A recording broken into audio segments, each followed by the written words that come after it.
We're back. It's week 4 of the football season. We're here with head coach Miguel Regalado. Coach, good homecoming win last weekend against Culver Stockton. Talk about your team's performance and coming out of that one with a win. Methodical. It was a methodical win. I thought we played well in all three phases. I was really especially proud of our offensive line. I thought our offensive line controlled the line of scrimmage. I thought our defensive line controlled the line of scrimmage. They had a couple big plays in the air, KP, and that was really about it. Special forces again showed up. It's the sign of a good team when you take care of somebody you're supposed to take care of, and you take care of them in all three phases. And I thought that we did that, and they did a great job, especially like I said up front. Truman stayed clean again for the third game in a row, and now it'll be huge again this week. We talked about it a little bit before last week, but now that the week has passed, talk about how special it was to see some guys, Baker football alum, that haven't seen for a while, back on the sideline and kind of excited for homecoming. Those guys get snuggled right up to the field now. They make themselves at home, and I love it. I will always do that. That's kind of been something that's been at Baker ever since I've been here. And I think it's pretty special. I won't lie, the first time that I was on the sideline at a Baker game, I thought, who are all these guys? They were just kind of mingling around the sideline, and then you just learn to love it.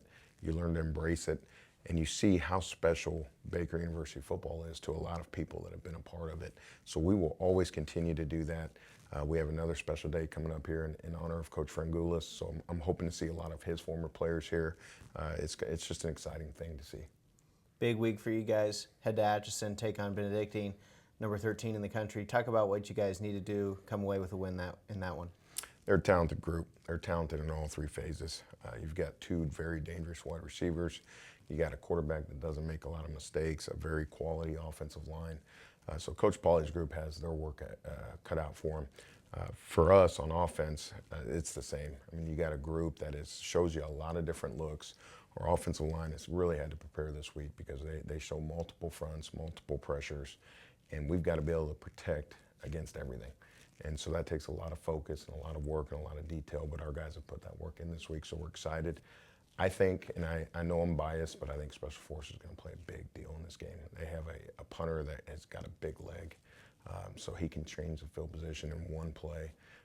We're a little bit banged up with PJ. We're hoping PJ will be ready to roll, but if not, Maverick Becker's got to step in as a returner, and we've got to change the field position on Special Forces. It's going to be a big test. Then you throw us in Larry Wilcox Stadium with the band and the crowd. It's going to be fun.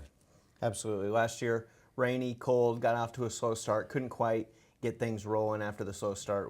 Do you go into this game, talk about that a little bit, trying to get the guys fired up for this year, or do you kind of just let it go and fresh start this year?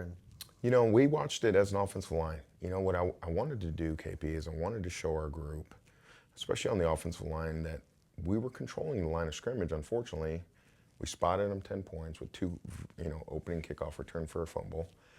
We had good protection. Truman had nobody open, and then finally the pocket broke down, fumble, there's another points. And you look at it, as bad of a start as we had, we're 13-3, and we're in the game. So I think it was important to show that part of it. Otherwise, I flushed the rest of that game.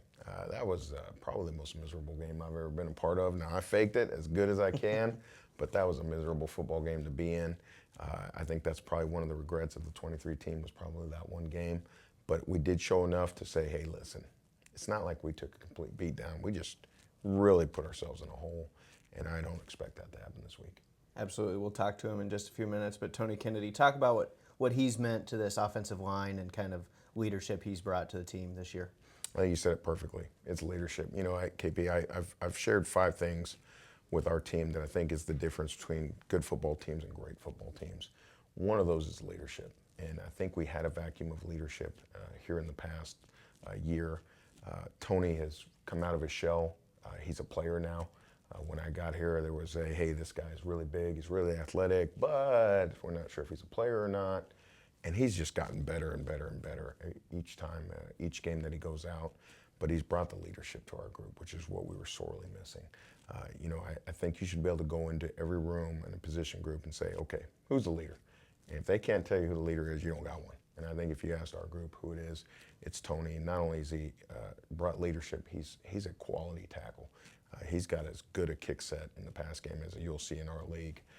So I'm really proud of what he's done. He's changed his body in a year, and really is playing good football right now. And had a little bit of an injury bug early in the season, but he's ready to rock. Awesome. Well, thanks for your time today, Coach. Be sure to tune in to BakerWildcats.com on Saturday at 1 p.m. as the Wildcats take on Benedictine.